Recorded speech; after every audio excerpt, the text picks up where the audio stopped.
Hei, pernah nggak sih kalian merasa hidup ini penuh masalah dan kayaknya nggak ada habisnya? Seakan-akan tiap hari itu ada aja yang bikin kita pengen ngeluh. Kerjaan numpuk, tugas nggak kelar-kelar, cuaca nggak bersahabat, atau bahkan hal-hal kecil kayak kok hujan terus sih? Tapi pernah nggak kita sadar kalau ngeluh itu nggak menyelesaikan apapun? Nah, hari ini gue mau cerita tentang seorang cendekiawan bijak dari sebuah desa kecil yang ngasih pelajaran penting buat kita semua.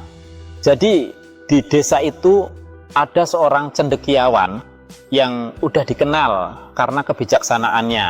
Orang-orang di desa sering datang ke dia buat cerita tentang masalah mereka. Duh, panennya gagal lagi tahun ini.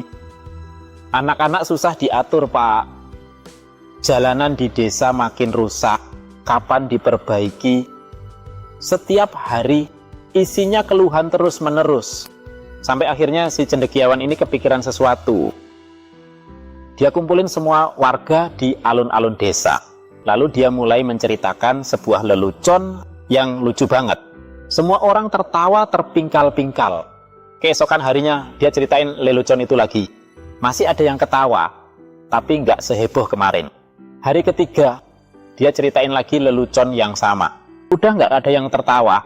Bahkan beberapa mulai bertanya-tanya, Pak, kenapa sih ceritanya diulang-ulang? Si cendekiawan pun tersenyum dan berkata, kalau kalian aja bisa bosan sama lelucon yang sama, kenapa kalian terus mengeluh tentang masalah yang sama setiap hari? Semua warga mendadak terdiam. Mereka sadar mereka udah terlalu sering mengeluhkan hal yang sama tanpa mencari solusi.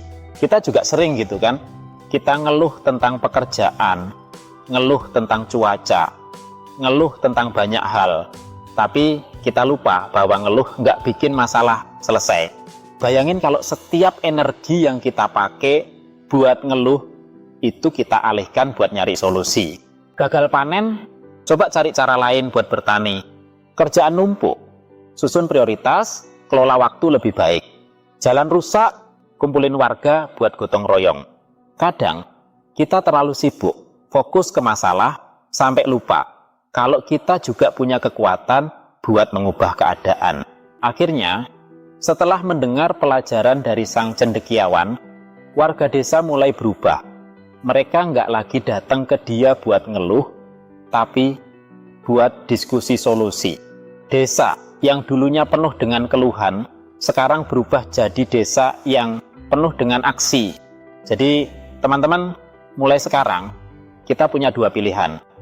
Tetap mengeluh dengan masalah yang sama, atau bangkit dan mulai cari jalan keluarnya. Nggak ada waktu buat ngeluh kalau kita fokus nyari solusi. Pilihan ada di tangan kita.